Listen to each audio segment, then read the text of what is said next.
It started with the posters. Missing dog Rocky. They were plastered on every lamp post, mailbox, and telephone pole in the neighborhood. A golden retriever with soft eyes and a goofy grin stared back at me from the grainy photo. Beneath it was a desperate plea from the owner, last seen near Maple Woods. Reward offered. At first I didn't think much of it. Missing pets weren't uncommon around here, especially with the sprawling woods just beyond our backyards. Coyotes, dense thickets, and steep ravines made it a dangerous playground for wandering animals. But then more posters started appearing. Different dogs, different breeds. All missing. The strange part? Every single one had vanished near Maple Woods. By the third week, the neighborhood was buzzing with rumors. Someone's stealing them, Mrs. Larkin, my next-door neighbor, insisted. I heard they're being sold to underground breeders. Nonsense, said Mr. Thatcher from 2 doors down. Coyotes. I saw one dragging something off just last week. Despite the speculation, no one seemed to have concrete answers. And the dogs kept disappearing. It wasn't until my own dog, Benny, went missing that I started to investigate. Benny was a mutt, a scrappy, energetic bundle of fur who'd been my companion for years. He wasn't the kind of dog to wander off. He always stayed close, especially on our evening walks. The night he disappeared, I'd let him out into the backyard for his usual bathroom break. I turned my back for a moment, just a moment, and when I called for him, there was no response.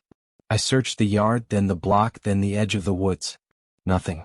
That's when I noticed something odd. Deep scratch marks near the back fence. They were too large to be from a coyote and too jagged to be from a regular dog. The next day, I printed posters and plastered them around town.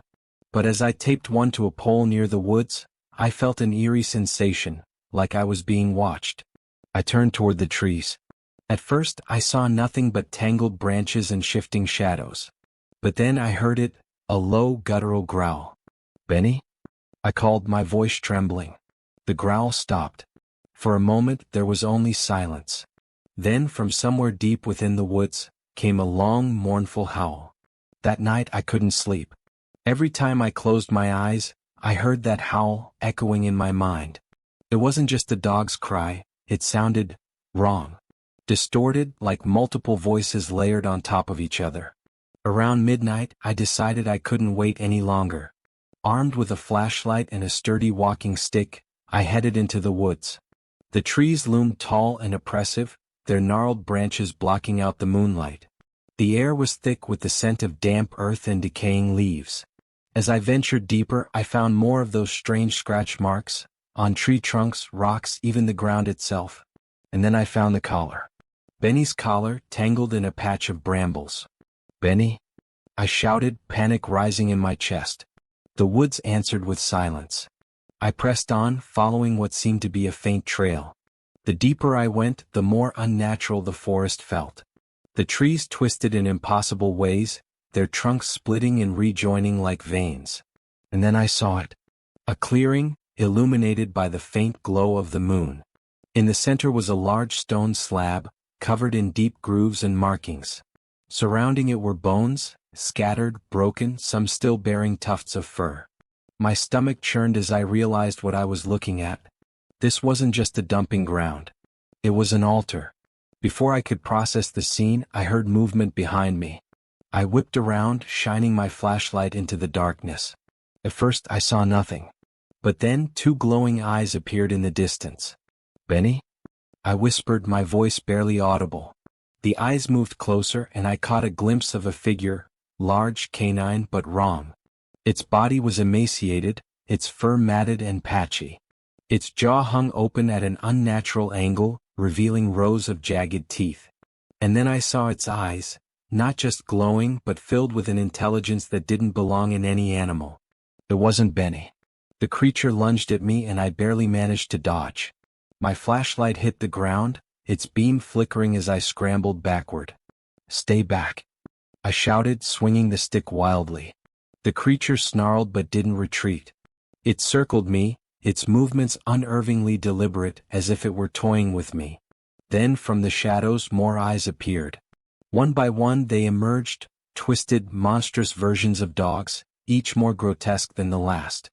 Some were missing patches of skin, others had limbs that bent the wrong way. And yet I could still recognize them. The golden retriever from the poster. The beagle from down the street. Benny. My heart shattered as I saw him. His once bright eyes were now dull and lifeless, his body warped into a grotesque parody of what he once was. Benny, I choked out, tears streaming down my face. He tilted his head, a flicker of recognition in his gaze. But then the largest of the creatures growled and Benny stepped back, joining the pack. I didn't wait to see what would happen next. I ran. Branches tore at my skin as I sprinted through the woods, the sound of snarls and pounding paws close behind. My legs burned, my lungs screamed for air, but I didn't stop. Finally, I burst out of the woods and into the open street. The creatures didn't follow. When I turned back, the woods were silent once more. I reported what I saw, but no one believed me. The authorities dismissed it as hysteria brought on by grief. The missing posters were eventually taken down, their edges curling with time. But I knew the truth. Every night I hear them. The howls. The growls. The mournful cries of what used to be our dogs. And sometimes, late at night, I see glowing eyes watching me from the edge of the woods. They're still out there. Waiting. And they've marked me as their next prey.